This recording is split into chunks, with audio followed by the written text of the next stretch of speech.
Next வந்து preterm delivery R குறை மாத பிரசவம். 37 வீக்ஸ்க்கு முன்னாடி பிரசவ வலி வந்ததுன்னா அதை யூஸ்வலி ப்ரீடம் லேபர் அப்படின்னு சொல்லுவோம். நெக்ஸ்ட்டு ப்ரெக்னென்சியில் வர சுகர், இதுலேயே 2 வகை இருக்குங்க.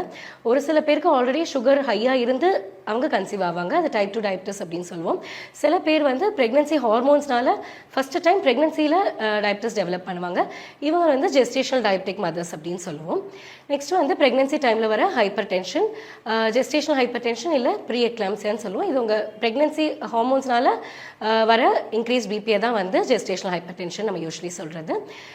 நெக்ஸ்ட்டு வந்து இன்ட்ராயூட்ரைன் ஃபீட்டல் டெத். ரொம்ப இருக்கிறதே எங்களுக்கு ரொம்ப கஷ்டமாக இருக்கிற காம்ப்ளிகேஷன் இது தான். வயிற்றுக்குள்ளே உங்கள் பேபிக்கு வந்து சடனாக ஹார்ட் பீட் ஸ்டாப் ஆகிறது. இன்கேஸ் உங்களுக்கு ப்ரெக்னென்சியில் இதில் ஏதாவது காம்ப்ளிகேஷன் இருக்குது அப்படின்னு உங்கள் டாக்டர் சொல்லியிருந்தால் தயவு செஞ்சு பயப்படாதீங்க. நம்ம இந்த காம்ப்ளிகேஷனை கரெக்டான டைமில் ஐடென்டிஃபை பண்ணி இதை கரெக்டாக மேனேஜ் பண்ணோன்னா டெஃபினட்டாக உங்களுக்கும் உங்கள் பேபிக்கும் ஹெல்த்தியான அவுட்கம் கண்டிப்பாக இருக்கும். So don't worry.